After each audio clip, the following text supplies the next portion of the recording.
भारतीय रेल ने मिजोरम की राजधानी आइजोल के करीब स्थित सेरांग तक ट्रायल रन पूरा कर इतिहास रच दिया है। यह न केवल मिजोरम के लिए बल्कि पूरे पूर्वोत्तर भारत के लिए एक बड़ी उपलब्धि है, क्योंकि अब मिजोरम चौथा ऐसा पूर्वोत्तर राज्य बन गया है जिसकी राजधानी सीधे राष्ट्रीय रेल नेटवर्क से जुड़ गई है। इस शानदार सफर की कहानी सुनाने के लिए हमारे साथ हैं भारतीय रेल के प्रवक्ता दिलीप कुमार जी। सर, इसके पीछे की मेहनत, चुनौतियों और खासकर मिजोरम के लोगों के लिए इसके क्या मायने हैं, इस पर विस्तार से हमें बताएं। देश के हर कोने पर रेलवे नेटवर्क का विस्तार हो, इसके प्रयास में भारतीय रेल लगी हुई है और इसी कोशिशों का नतीजा है कि हमने कश्मीर से कन्याकुमारी तक, रामेश्वरम और फिर उत्तराखंड जैसे राज्यों में भी रेलवे लाइन का निर्माण किया है। और जो पूर्वोत्तर के हमारे 7 राज्य हैं उनकी राजधानियां रेलवे नेटवर्क से जुड़े, इसकी कोशिश में भारतीय रेल पिछले कई सालों से लगी हुई थी और हमें लगातार सफलता भी मिल रही है। खासकर पिछले 10 सालों में आप देखें तो कई राजधानियों को और उसके बियॉन्ड भी हम लोगों ने दुर्गम इलाकों में रेलवे लाइन बिछाई है।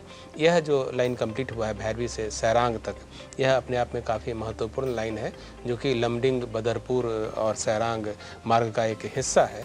51.38 किलोमीटर की दूरी है भैरवी से सैरांग के बीच में। और ये जो प्रोजेक्ट कंप्लीट हुआ है, इससे अब हम लोग सीधे देश के किसी भी हिस्से से सैरांग तक पहुंच सकते हैं, जो कि राजधानी आइजोल के पास ही स्थित है।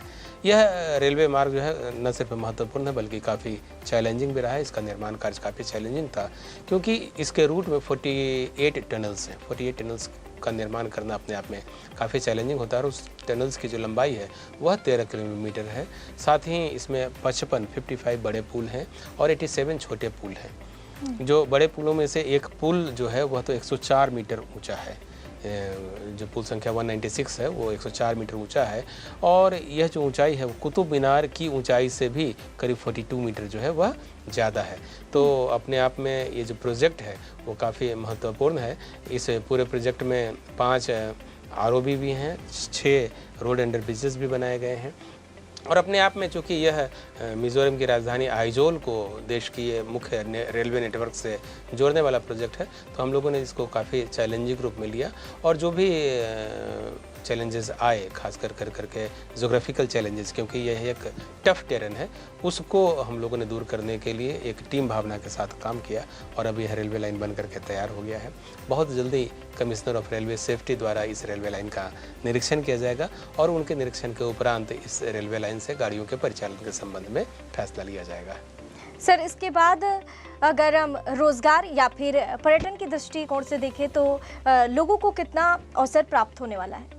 निश्चित रूप से जब कोई भी शहर या प्रदेश रेलवे नेटवर्क से जुड़ जाता है तो फिर उसका सीधा फायदा उस देश के सामाजिक आर्थिक परिस्थितियों पर पड़ता है और लाभ सबको मिलता है। खास करके व्यापारी वर्ग को काफ़ी लाभ मिलेगा क्योंकि अब मिजोरम तक सीधे हम देश के किसी कोने से माल को वहाँ तक पहुँचा सकते हैं। इसी तरह से जो हमारा पूर्वोत्तर का पूरा एरिया है वो काफ़ी सुंदर है, तो वहाँ पर जो लोग रेलवे मार्ग से जाना चाहते हैं उनके लिए अब यह सुविधा उपलब्ध हो जाएगी और इससे मिजोरम के पर्यटन उद्योग को काफ़ी प्रोत्साहन मिलेगा। सर, आपने जिस तरह से बताया कि इससे पर्यटन को प्रोत्साहन मिलेगा, सर ये नॉर्थ ईस्ट के लिए टर्निंग पॉइंट भी साबित होगा? बिल्कुल, जो भी रेलवे कनेक्टिविटी हम प्रोवाइड कर रहे हैं नॉर्थ ईस्ट में, चाहे तो अरुणाचल प्रदेश तक रेलवे लाइन बिछाने की बात हो या त्रिपुरा तक बिछाने की बात हो या फिर मिजोरम की बात हो, असम की बात हो, तो जैसे जैसे रेलवे लाइन बिछी हैं वैसे वैसे देश उस प्रदेश की या उस एरिया की जो इकोनॉमी है वो बूम की है। तो निश्चित रूप से जब यह रेलवे लाइन बिछेगा और अब बिछ करके तैयार हो गया है तो इसके बाद जो है वहाँ की जो लोकल इकोनॉमी है वो बूम करेगी। वहाँ का जो लोकल मार्केट का जो प्रोडक्ट है, जो स्थानीय किसान, स्थानीय दूसरे जो कारोबारी हैं उनके द्वारा उत्पादित माल जो है वह देश के हर हिस्से में बहुत ही आसानी से पहुंचाया जा सकता है। तो आर्थिक गतिविधियां जो है वह बढ़ेगी, पर्यटन को बढ़ावा मिलेगा, उस क्षेत्र के जो धार्मिक स्थल है वहां जाने वाले लोगों की संख्या में बढ़ोतरी होगी और इन सब से जो फ़ायदा होगा वह है कि राष्ट्रीय एकता को मजबूती मिलेगी। हम सब एक भारत के भाव से जुड़े हुए रहने वाले लोग हैं और ये जो नया प्रोजेक्ट बन कर के तैयार हुआ है उससे मिज़ोरम के लोगों को देश के दूसरे हिस्से के लोगों तक पहुंचने में काफ़ी सहूलियत मिलेगी। हम सबको भी वहां पर जाने में काफ़ी सहूलियत मिलेगी और इन सब का लाभ यह होगा कि देश जो है सांस्कृतिक, सामाजिक और आर्थिक रूप से ज़्यादा समृद्ध बन जाएगा। और सर, जिस तरह से आपने बताया कि आर्थिक या फिर पर्यटन क्षेत्र को बढ़ावा मिलेगा और रोजगार के भी अवसर प्राप्त होंगे, और ऐसे में यह न केवल मिजोरम के लिए बल्कि पूरे पूर्वोत्तर भारत के लिए एक बड़ी उपलब्धि है। सर, तमाम जानकारी हमारे साथ साझा करने के लिए बहुत बहुत शुक्रिया आपका। नमस्कार।